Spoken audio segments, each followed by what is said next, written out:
আরও একটি নতুন ব্লগে আপনাদের সবাইকে স্বাগত জানাই। আজকে আমরা নতুন একটি রেসিপি রান্না করে দেখাবো, কাবুলি কচু। আপনারা দেখতে থাকুন। আপনারা সুস্থ থাকবেন, ভালো থাকবেন এবং আমাদের সঙ্গে থাকবেন।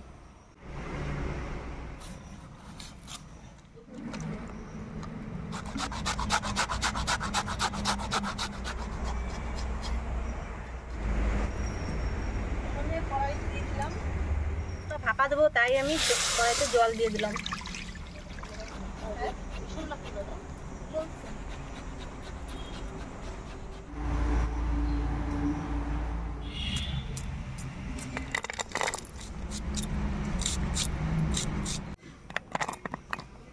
পুরানো শোলার কচুর মধ্যে লবণ দিয়ে নিচ্ছে, অল্প হলুদ দিয়ে দিচ্ছে, পরিমাপ নারকেল কুচি দিয়ে দিচ্ছে, পাতা দিয়ে দিচ্ছে, অল্প পেঁয়াজ কুচি আর অল্প লঙ্কা কুচি দিয়ে দিচ্ছে।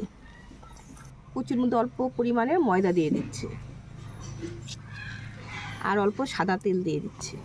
ছোলা দিয়ে এবার কচুটাকে মেখে নিচ্ছে। মেখে নিয়ে টিফিন বাটিতে ভরে ভাপে দেব।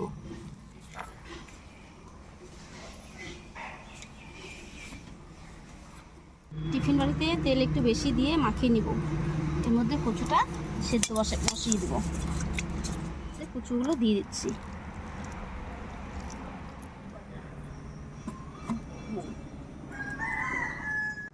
জল ফুটে গেছে, এর মধ্যে আমি টিফিন বাটিটা বসিয়ে দিলাম। কচু ভাপাটা হয়ে গেছে, এখন আমি দেখে নামিয়ে নিব। এটা খুলে নিব।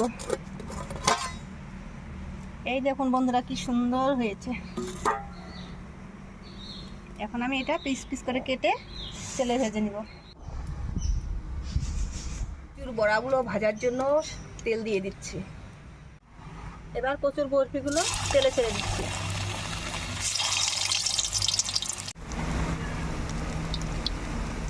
বরফিগুলো ভাজা হয়ে গেছে, আমি নামিয়ে নিচ্ছি।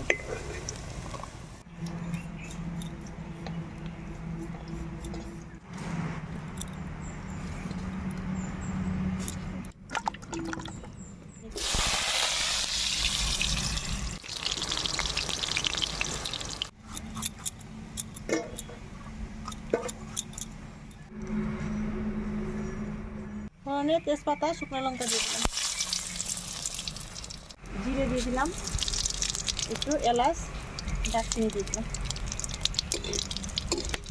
আমি কাজু, নারকেল বাটা, লঙ্কা বাটা একসাথে পেস্ট করে দিয়ে দিলাম।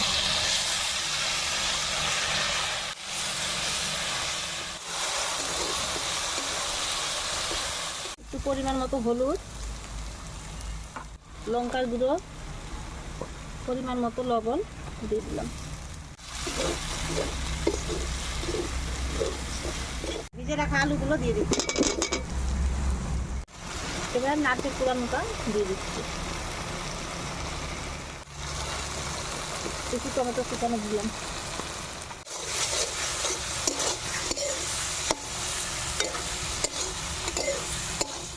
আমার আলু সব সবজি কষানো হয়ে গেছে, আমি এখন ঝোল দিয়ে দিচ্ছি।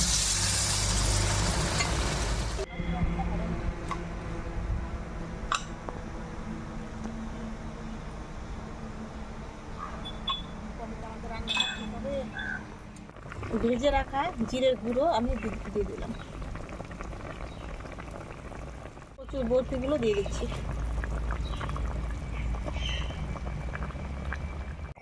আমার সবজিটা হয়ে গেছে, এখন আমি একটু গরম মশলা আর একটু ঘি দিয়ে নামিয়ে দেবো।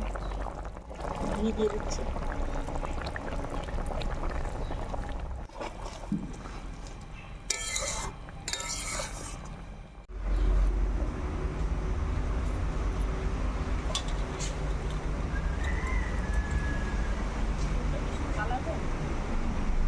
খেতেও ভালো।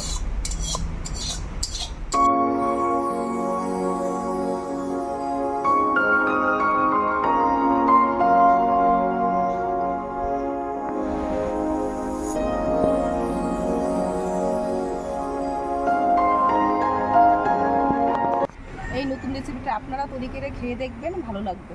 ভালো থাকবেন, সুস্থ থাকবেন।